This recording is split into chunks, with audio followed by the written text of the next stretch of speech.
Clint Johnson from the back of the house. This is Mike Lazy Boy Farms. How you doing? Mike Wicks from Lazy Boy Farms. Now, what I'm interested in, Amy, come along this side so we can look into the tracks of what's going on.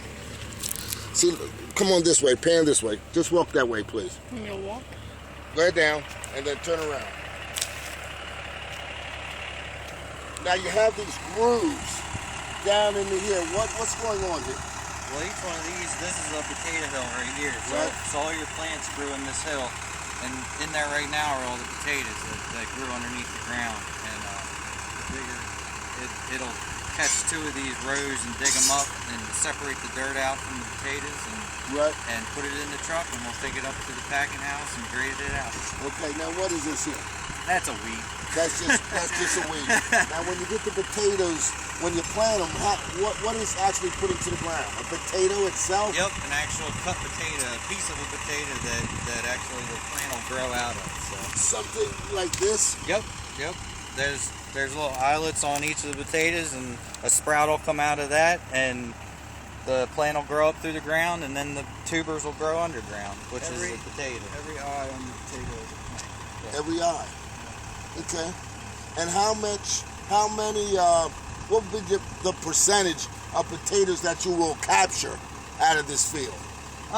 It usually goes by hundredweight, so 100 pounds is one count weight. So usually if we can get 20 to 25,000 pounds of potatoes out of an acre, we're doing okay. So. Oh, that's how you. So you're weighing per acre. Yep.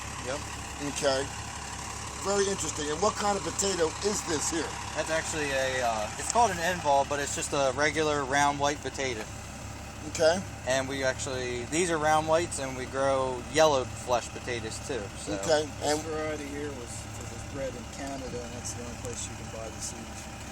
okay. Are they like some type of clone or resistant to drought and things of that nature, disease? But they seem to do fairly well in our area. A lot of the farmers are switching over to them. It's a fairly new variety. It's only been in the area about 5 years, 5-6 years.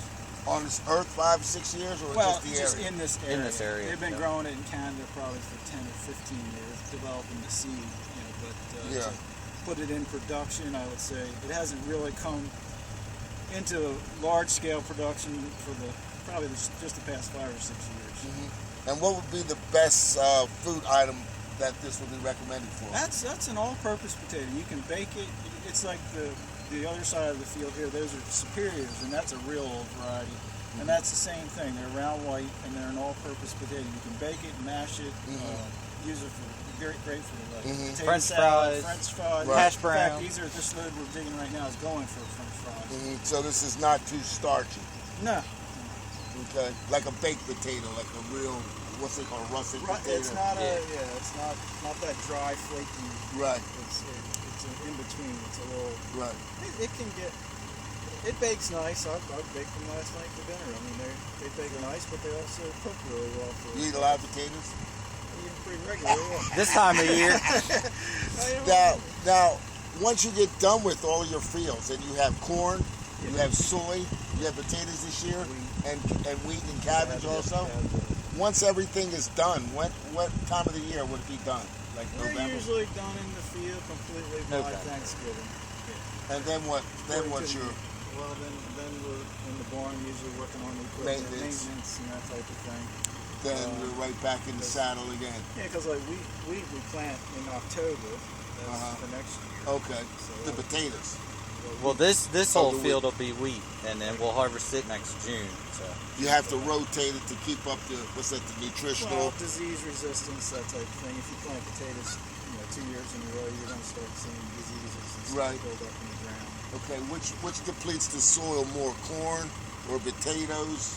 Well, today with all our soil testing and everything, we've got it down pretty good so that if you pull a full crop off of the ground, doesn't matter whether it's corn or wheat or potatoes, you're pretty close to what you're using as far as fertilizer and that type of thing. So as far as one pulling more than the other, The only thing I could say is potato next to say corn or grains is a very how would I put it, inefficient crop. In other words, you have to put your fertilizer down in the row with the plant, and you get it close to the plant so it can get to it. Whereas corn and wheat and that kind of stuff, it kind of has roots that'll go out and get that fertilizer. It's a lot more efficient user of fertilizer. But as far as what we take out of the ground and what we put in, it's pretty close to. We've got it down so we're not putting too much more in there than what we need. Yeah. And the only thing you have, like if you don't get enough rain, or because we irrigate everything, so that helps too for the plant to take up what you put down there. Right. But like grains, if you don't irrigate them and stuff like that, and I they don't see. produce, then they're not taking up the fertilizer. It's left. Yeah. Well, with today's market, how green can you be to be competitive? Well, Very tough. Well, today, like I said, you have to be close on your stuff anyway, on your use of your inputs and your outputs anyway, because things are so expensive. Yeah. Years ago, farmers could dump fertilizer on the ground because it was cheap and plentiful and easy to get. Today, everything's gotten tight and hard to get and expensive. So you got to. Why is that? They're just trying to squeeze the little guy out. Worldwide use. I mean, China is just overwhelming the fertilizer use in this world. They're become a big market for fertilizer, so they put a big strain on our supply. Brazil and South America, they're all everywhere. Big And this is now. non-organic stuff we're talking, right? Yes. Oh, yeah, that's everything. Okay. And this is a family-run operation, am I right? Correct. So you've seen the kind of changing of the guard as far as technology and getting these potatoes out. You don't remember when they had an old horse back here pulling. I remember when every one of these potatoes was picked up by hand, put in a basket, and then dumped in a bag, and the bags were lined up, the burlap bags were lined up in a row. Right. You'd come along with a flatbed truck, and you hoist every one of those by hand up on the truck and take them to the barn and then grade. And how many acres was that? My dad grew 200 acres when he first came down here. Well, you need more than I'm growing now.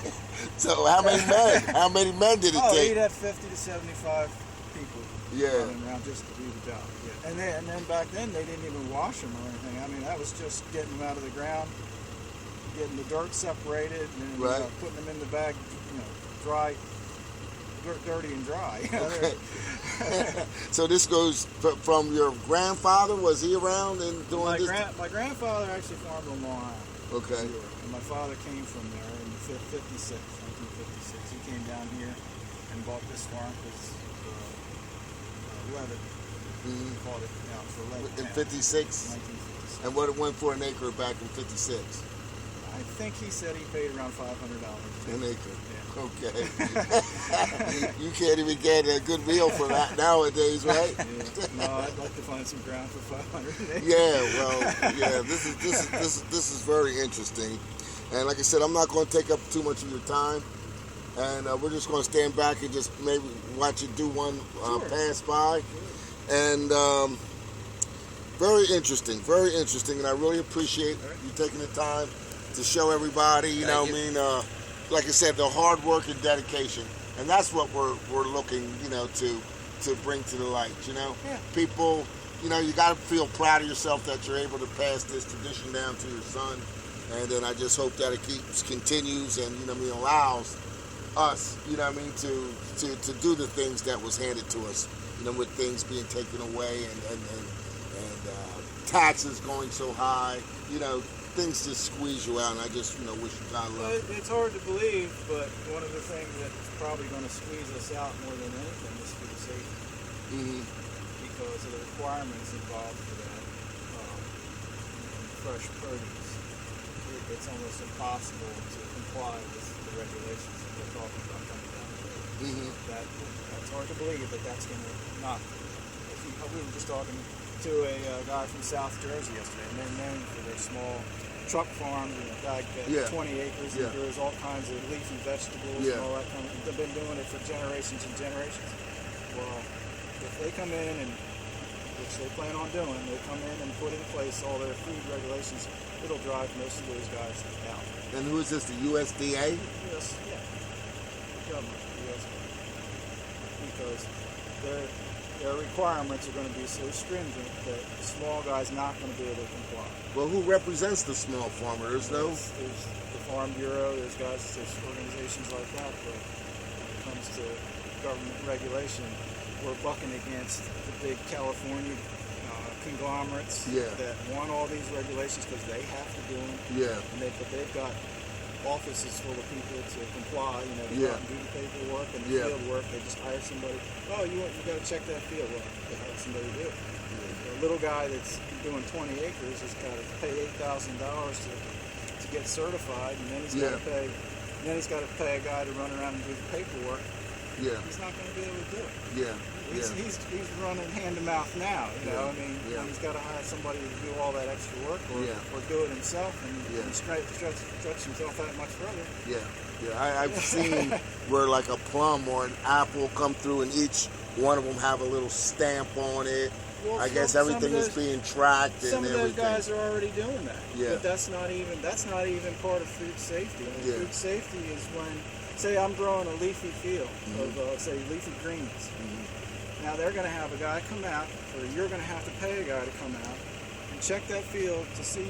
They're already doing it in California because the guys are telling me all this stuff. They go out and check the field. If they see deer tracks in the field, they take that yellow tape, you know, the yellow tape, and they